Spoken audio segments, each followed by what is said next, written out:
त्यामुळं थोडंसं आवरून बसा सगळेजण. मगर नाही ना आली, 1 तासामध्ये बोर नाही झालं. Okay, thank you. कापसामधला महत्वाचा विषय लक्षात ठेवा. एवढे दिवस मी तुम्हाला शिकवत होतो वाण हा आडवा वाढणारा पाहिजे. शिकवलंय ना तुम्हाला, बऱ्याच ट्रेनिंग मध्ये शिकवलंय. आता मी तुम्हाला त्याच्या उलट सांगतो. वाण हे उभे वाढणारे असले पाहिजे, ज्याची मुळं खोल गेलेली असली पाहिजे, त्याच्यामध्ये पुनर्बहाराची क्षमता असली पाहिजे. असली तर असली, नसली तर नसली, काही फरक पडत नाही. आता गणित बदललंय कापसामध्ये. नंबर 4, रस शोषण करणाऱ्या पिढीला त्या वाणानं थोडं रेजिस्ट केलं पाहिजे. पहिल्यांदा आपण काय म्हणायचो, 100% रेजिस्ट केलंच पाहिजे. आता काय फरक पडत नाही, थोडं रेजिस्ट केलं तरी चालतंय. आणि सगळ्यात महत्वाचं म्हणजे तो वाण शेवटपर्यंत हिरवा राहिला पाहिजे. क्लोरोफिल कंटेंट जे आहे, त्याची कॅपॅसिटी जी आहे फिजिओलॉजी, ती टाईट राहिली पाहिजे. हे सगळं आपल्याला वाणाच्या कापसामध्ये कशासाठी करायचंय.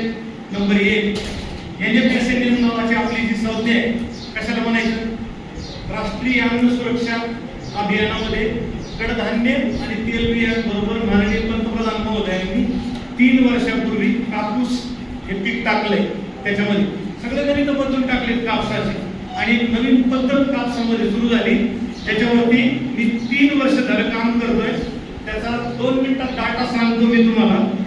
साधारणतः 1167 शेतकऱ्यांबरोबर आम्ही काम केलंय. 2 विषय मी त्या शेतकऱ्यांबरोबर केले. पहिला विषय होता HDPS, high density planting system, आणि दुसरा होता CS म्हणजे क्लोज स्पेसिंग लागवड करण्याच्या दृष्टिकोनातून. बोर्डवर लिहिणार आहे मी. 1840 एकर क्षेत्रावरती काम केले आपण. आणि शासनाच्या माध्यमातून CICR ला मला नोडल ऑफिसर म्हणून त्यांनी जेव्हा नियुक्त केलं होतं, 94,69,744 रुपये शेतकऱ्यांच्या खात्यावरती ऑलरेडी आपण जमा केले आतापर्यंत. मी तुम्हाला 2 सिस्टीम सांगितल्या कापसामधल्या. कापूस हा मला खूप आवडता विषय आहे. ऊस आणि कापूस तुम्ही दिवसभरही बोला म्हणला तरी काही अडचण नाही. HDPS आणि CS या 2 गोष्टींवर आपण शेतकऱ्यांना आता इथून पुढच्या काळात बीड मधल्या घेऊन जाण्याचा प्रयत्न करायचा.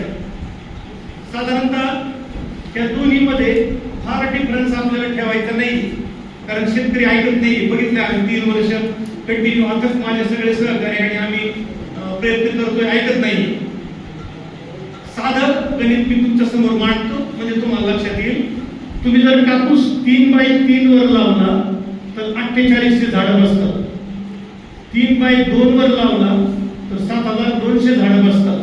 आणि 3x1 वर लावला तर 14,000 झाडं बसतात. आपल्याला शेतकऱ्याला आणायचे इकडे खालच्या पद्धतीमध्ये 3x1 वरती.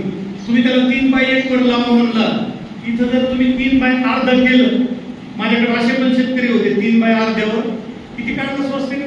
आपला तो धनराज 15.5 नाही, आपला मोहखेडचा आपण सत्कार केलेला 15.5 क्विंटल उत्पादन काढणारे शेतकरी आपण तयार केले बीड मध्ये ऑलरेडी. आता 3x अर्ध्यावर जर लागवड केली तर ही संख्या 28,000 दुपटीने वाढते. 14 आणि 28 3x अर्ध्यावर जर लागवड केली.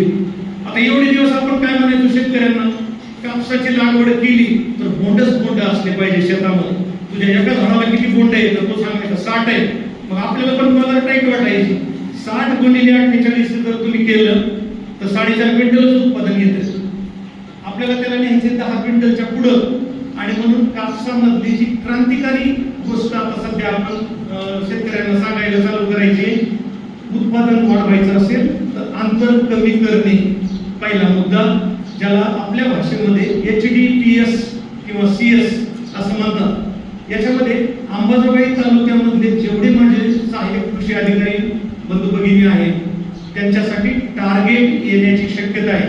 अंबाजोगाईसाठी परळी मध्ये कापूस आहे, केज मध्ये कापूस आहे, अंबाजोगाई मध्ये कापूस नाही.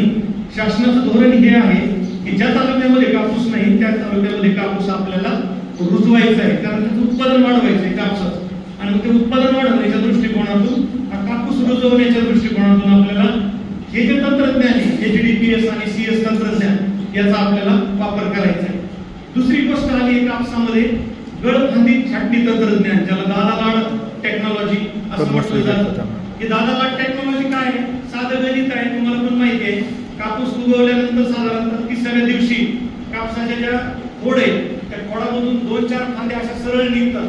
हे कापसाचं खोड आहे, इथून ही फांदी निघताना अशी निघते आणि सरळ वर जाते अशी. बाकीच्या फांद्या अशा जातात, ही फांदी अशी जाते. ती फांदी कापसाचं 50% अन्न खाऊन टाकते. त्या फांदीला शेवटपर्यंत फुलं लागत नाही, पाते लागत नाही, फळं लागत नाही. आणि त्या फांदीला आपल्याला गळ फांदी असल्याची संज्ञा आहे. ते गळ फांदी छाटणी म्हणजे कापूस एकदा यायला लागला की सुरुवातीलाच आपल्याला इथं कात्रीनं कट मारायचा आहे.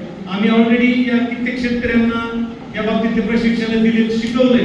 आणि हे एक गोष्ट जर केली तर कापसाचं उत्पादन 2 ते 2.5 क्विंटल वाढतंय हे सिद्ध झालं. आता त्याचाच परिणाम म्हणून या वर्षीचा पद्मश्री पुरस्कार हा त्याचे जे जनक आहेत दादा साहेब त्यांना मिळाला. तुम्ही जर बघितलं असेल, आपल्याला कापसामध्ये ही गोष्ट करायची आता जे आहे ती. बाकी